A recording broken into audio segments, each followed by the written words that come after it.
Sekwaba ilanguage nje ukuthi ibandla lokuqala ngaso sikhona lesibili kodwa sisuke siqonde ukuthi ibandla ekuqaleni noma abazalwane basekuqaleni kwebandla kodwa ke sivamile ukuthi sithi ibandla lokuqala akunaqala lokho uNkulunkulu uyasi-understand singabe bese sigwebana ngalokho.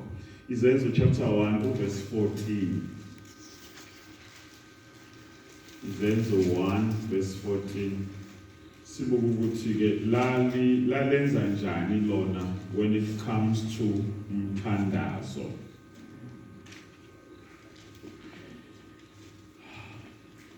Bonke laba baqinisela nganhliziyonye ekukhulekeni kanye nabesifazane noMaria unina kaJesu nabafowabo. Yabonga ukhona ophethe iKing James okanye iNew King James angifundele uverse 14.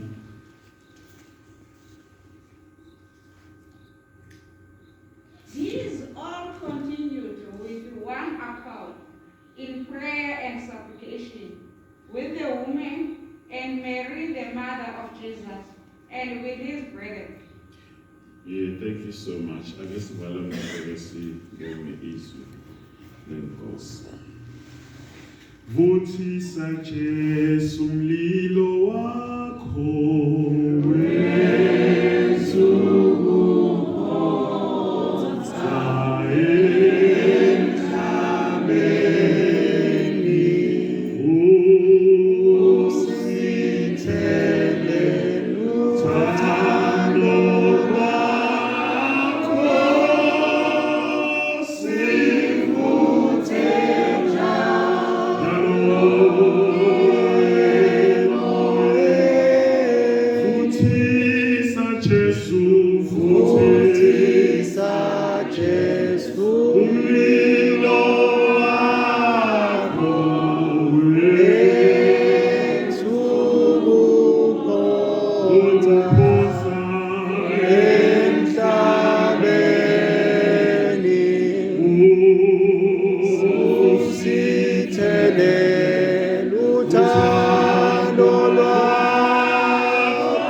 sesifikileke Nkosi siyathandaza ke wangathi ungakwenza okusihlelele ukusenza khona namhlanje.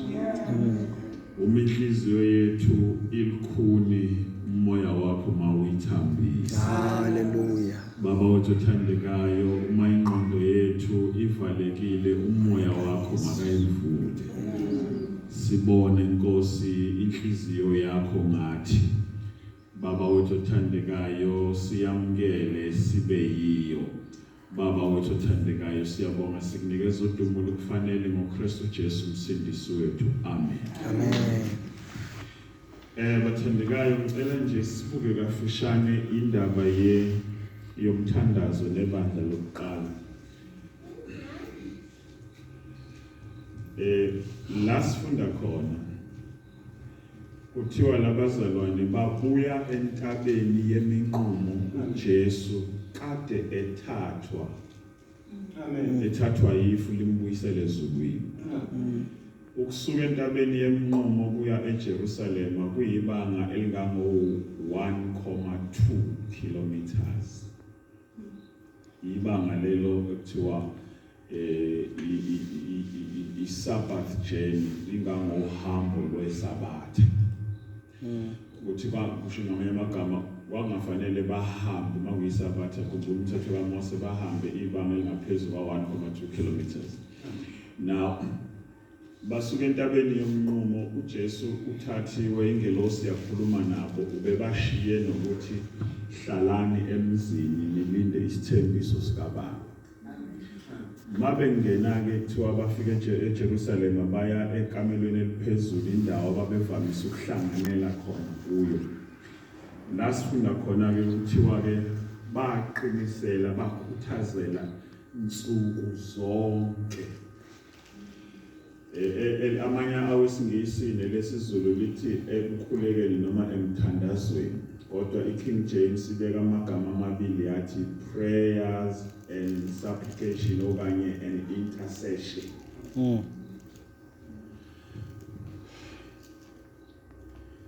Same day, ngosuku lolo inkosi enyuke ngalo, isenzo sokuqala sebandla kwaba ukuthandaza. Amen.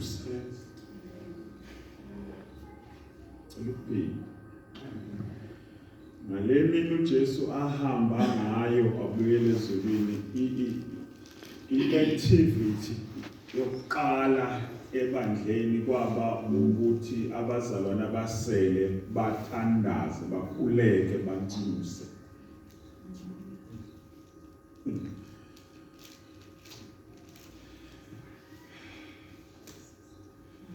Yabona endlini kaNkulunkulu, emsebenzini kaNkulunkulu, umthandazo number 1. Amen. 1. Amen. Ngamanye amagama, akekho umuntu endlini kaNkulunkulu okumele afunde ukwenza ezinye izinto engakafundi ukuthandaza.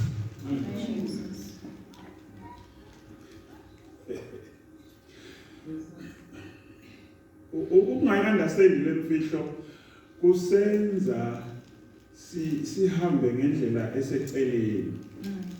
Kanti bekufanele ngabe sizi-organize ngale ndlela, sizihlela kanje ukuthi umuntu nomuntu osindiswayo ophendukayo, iklasi lakhe lokuqala ekufanele angene kulona iklasi le-prayer, engakayi eklasini leBhayibheli.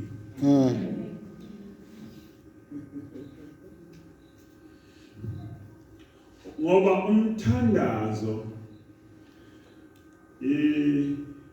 indlela yokuxhumana noNkulunkulu okusindisile, nixhumane ngale ndlela ephakemeyo yokuthi wena uzisulele kuye naye azisulele kuwe.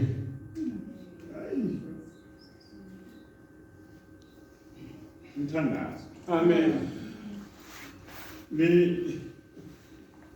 Kufanele umuntu singakamfundisi izinto eziningi, simjwayezise ukuthi kuyathandazwa, athandaze umuntu aze ambone uJesu omsindisile, uJesu azambule kuye. Abantu abaningi basindiswa yizwi likaNkulunkulu masishumayela, bahlatshwe yizi, basindiswe, kodwa abakasitholi isambulo sokuthi lo Jesu basindisile ungubani. Baze ke bahambe ibangelide bengasitholanga isambulo.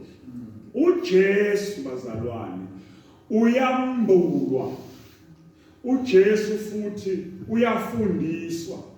Umuntu ohamba ngesifundo ngoKristu ngeke umfanise nomuntu ohamba ngesambulo.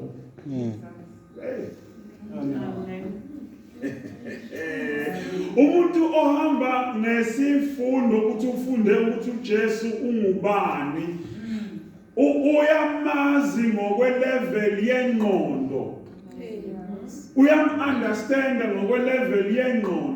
Ukugcina ke ngokum-understanda ngokwelevel yengqondo kuhlupha ngokuthi uma sewehlelwa yizinto endleleni uyajika ucabanga otherwise. Kodwa umuntu ohlangane noJesu ngokwe-revelation, ngokwesambulo, uNkulunkulu uJesu azambule kuwe usemthandazweni, athi phambi kwakho. Amen. Ube nesambulo esakho wedwa ngoJesu. Athi uJesu kuPeter, Petros, lokho kushoyo akwembulwanga inyama negazi. Mayithi inyama negazi usho ukuthi akumbulwanga ukufunda, kodwa kwambulwe uBaba osezulwini.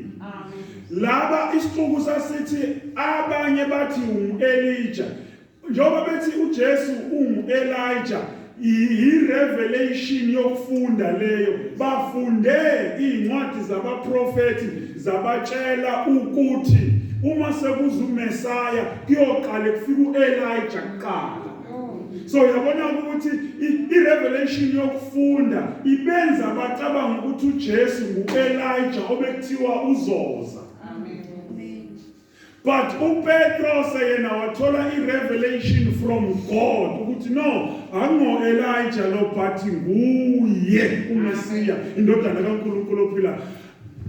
Iyambulwa ke leyo nto, umuntu leso sambulo sithole emthandazweni. Ngithi bazalwane, singakaqali ukwenza lutho lunye njengebandla, kufanele sibe ngabantu abathandazayo. Ngamanye amagama, the first program of the church is prayer. Ibandla libambe umthandazo njenge-first program yalo. Lithi noma ezinye izinto, amanye ama-program emiswa yi-lockdown, kodwa umthandazo ungami wona. Ngoba ibandla laziyo ukuthi thina singabantu basemthandazweni. Angidlulele ngoba ngifuna ukukhuluma konke lokho kunye ngingaze phelele isikhathi. Kuthiwa ke they devoted themselves. I-devotion kusho i-commitment. Bazinikela emthandazweni. Ukuzinikela ngokwe-commitment kusho ukuzinikela ngokulahlekelwa. Commitment, ukuzinikela ngokulahlekelwa. Awukabi committed until you lose something for the cause.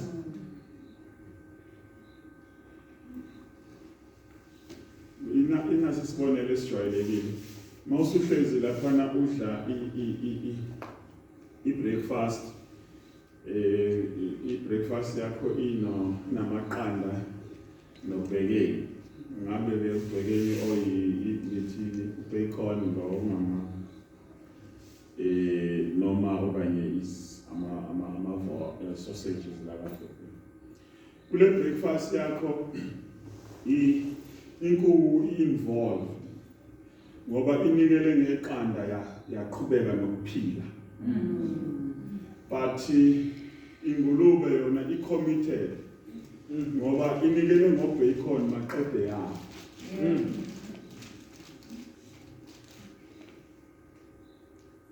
Manje makuthiwa they devoted themselves, kusho ukuthi babe committed, meaning that ukuze bathandaze uma beyinikela emthandazweni bafa maqondana nezinye izinto. Amen. Ukuze benze umthandazo. Angazi noma sesifikile lana khona sithi siyafa maqondana nazo zonke izinto ukuze sizinikele emthandazweni. But into engihla kakhulu ngalabazalwane ukuthi kwaba umthandazo nokunxusa kwaba iprogram yabo yokuqala.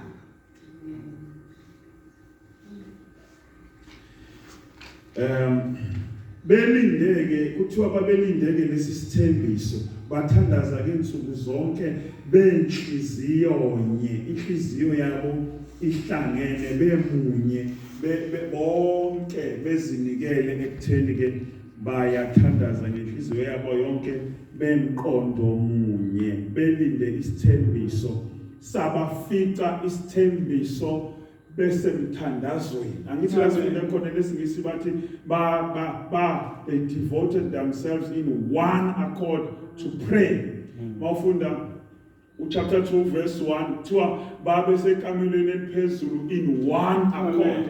Mawuchecka in-New Testament leli gama elithi benhliziyonye in one accord lisuke libelethene ne-activity ye-prayer kusuke kuthandaza. Umoya ongcwele wabafica bethandaza. Ngoba umthandazo iyona ndlela esihlangabeza ngayo i-revival from God. Izithembiso zikaNkulunkulu zokusivuselela sizihlangabeza ngomthandazo. 2 mawufunda ngicela ufundele verse 24 khona lapho chapter 1 sithole sibuke enye indawo ibandla lithandaza. Funda nje verse 24 selapho kuzenza chapter 1 verse 24 uthi base bekhuleka bethi wena Nkosi owazi izinhliziyo zabantu bonke ake ukhombe omunye kulaba ababili omkhethileyo. Yabo. Mawukhumbula ukuthi kwakwenzakalani laphana kwasukuma uPetro ibandla lihlezi lithandaza every day wathi uPetro sibazalwane inkosi yayisimisele sibe u12 but seniyazi ukuthi sisele siu11 ngoba uJudas uhambile waya endleleni yakhe ayimiselwe yona. Kumele ke sikhethe phakathi kwethu kulabo ababekhona kusukela ekuqaleni inkosi iqala ingena iphuma nathi kwaze kwaba sekunyukeni kwayo.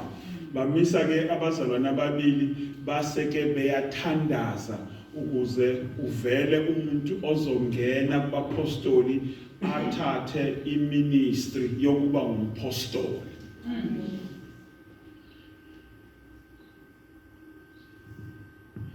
One silibona ibandla elokuqala bethandaza ngoba belindile isithembiso. Benza umthandazo kuyinto yabo abayenza nsuku zonke ewuqala bengakaqali ama program bengakaphumi nanokuyoshumayela besalindile balinde emthandazweni. 2 uma sebefuna ukufaka abantu kwi-positions ze-leadership bayathandaza. Amen.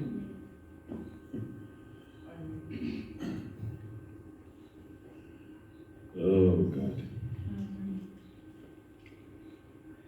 Oh God.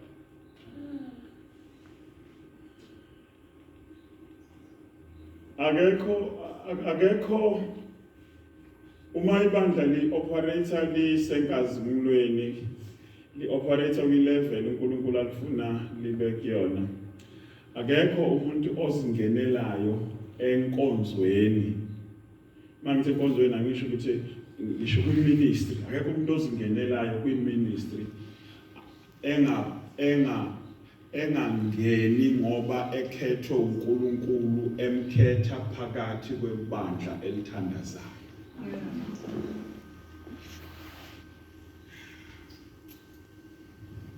Bazalwane, into ebulala amabandla amaningi ukuthi one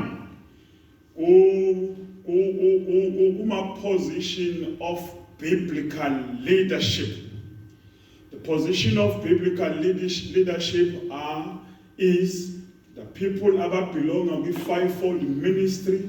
Those are apostles, prophets, evangelists, teachers, and pastors. Bese kuba ama elders and deacons. Abantu beBhayibheli labo. Amen. Akuzona ikhundla lezi abafani nama-committee chairman, no vice, no secretary. Abantu beBhayibheli labo. Manje ke lana bafuna umuntu ozongena abe umpostoli kodwa ibandla liyathandaza. Amen. Uma kuzongenwa kule position of leadership of the church. Amen. Into ebulala amabandla amaningi ke ukuthi kungene abantu kulama position bengakhishwa emthandazweni. Yeah. Ngixolela ngoba mina ngimuntu okhulumayo mase ngikhuluma. Amen. Kodwa ngiyaphinda. Dangerous for the church. Ukuthi kungene abantu kwi-position of the Bible leadership bengakhishwa ibandla lisemthandazweni. Amen. Dangerous.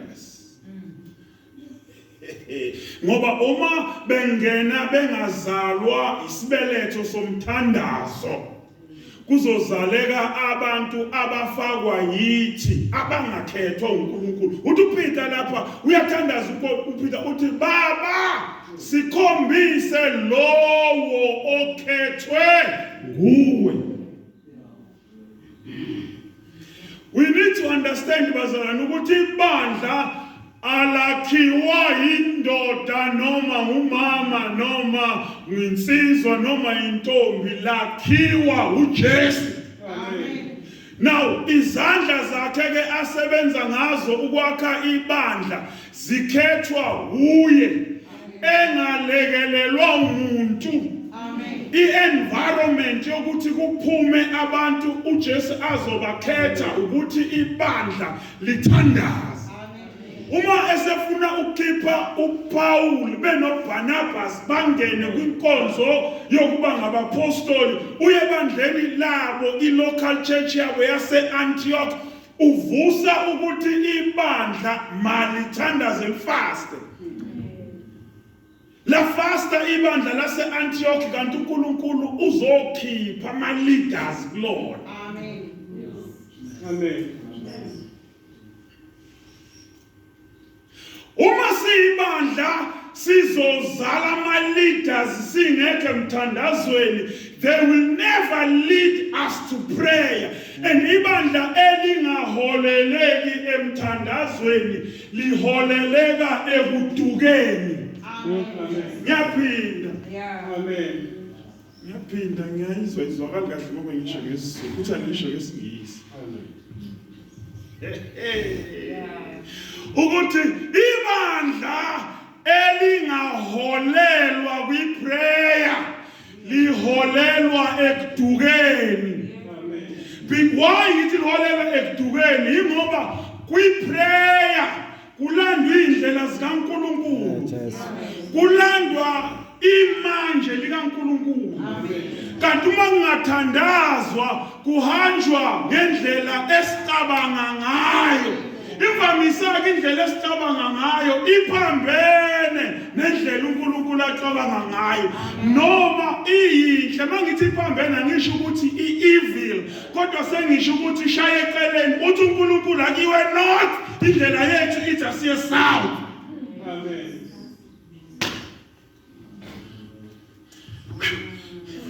Ibandla must never make a mistake of producing ministers outside the womb of prayer. Ngoba lokho kusho ukuzigwaza ngowalo. Oh. funa abantu bakhishwe sithandaza Chesterfield. Ayingangeni incwadi kabrother bani ethi uphumela inkosi somile nje sibhizi ne-organization. Sibone ngencwadi yesikungena incwadi kabani. Uma lo mzalwane ekhishwa uNkulunkulu asizithole silangazelela umthandazo. Amen. Singazi ukuthi sifunelani ukuthandaza. Iyabona singazi ukuthi sifunelani ukuthandaza. Athi umfundisi bazalwane ngicela u3 days. Sithi sesosukwini losibili kusukuma omunye umprofeti athi bazalwane uNkulunkulu ukhulume nami ngithandaza ekhaya. Wathi asede 7 more days.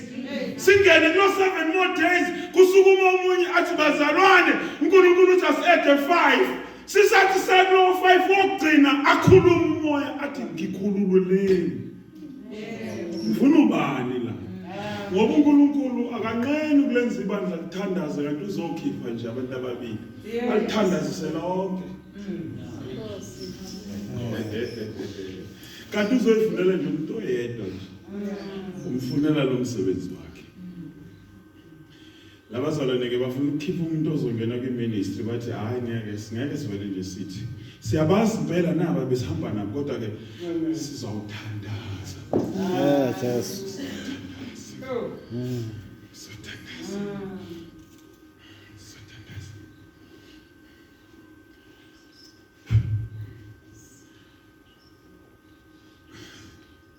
Uyazi ukuthi ibandla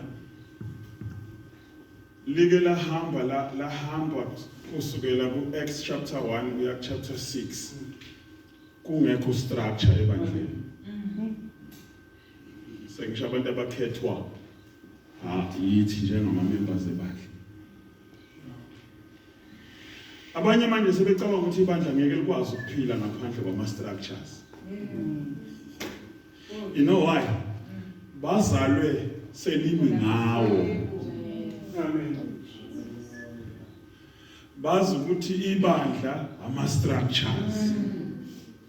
Bazi ukuthi ama pillars of the church are the structures. Maye ngasekho kuzokwenzeka kanjani? Ubani oyeorganizer lo umsebenzi webandla laseJerusalem? Ama organizer nama committee engekho.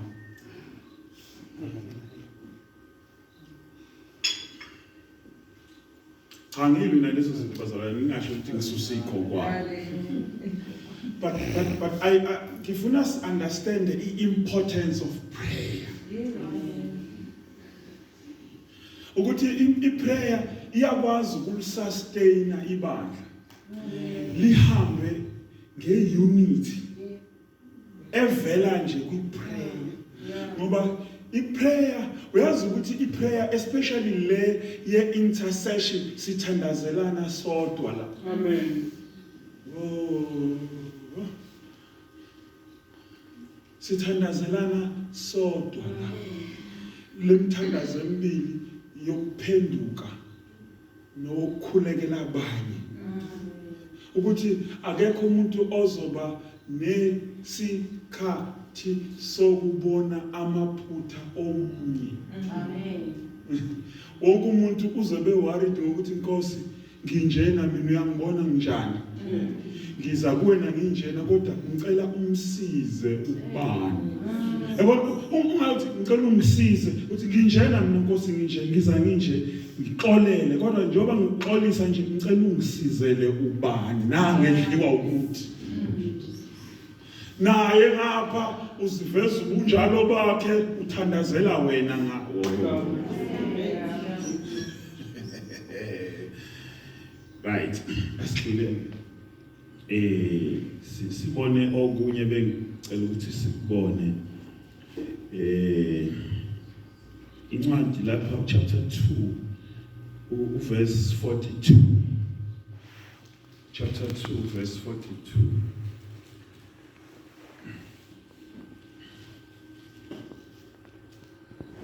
Selapho lencwadi nezenza soke kuyona.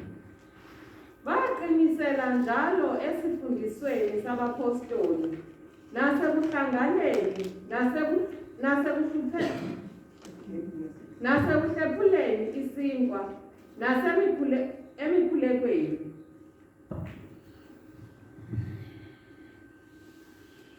Uyalibona leli bandla eliqala ukuthandaza. Buka-ke manje eyesibili enye ke eli-edayo eyesibili li-eda isifundiso. Lento uJesu athe libafundise ukugcina konke.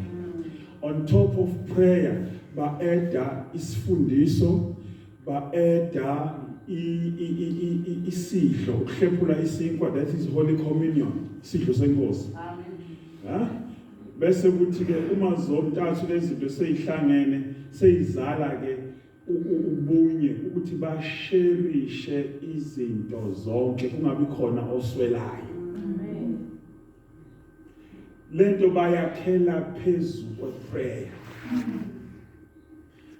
Umthandazo ke wazala ke zonke lezi ezinye izinto ukuthi akufundiswe ke manje.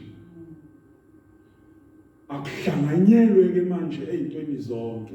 Kunzima ukuthi abazalwane abangathandazi bahambelane ngokwezidingo zabo.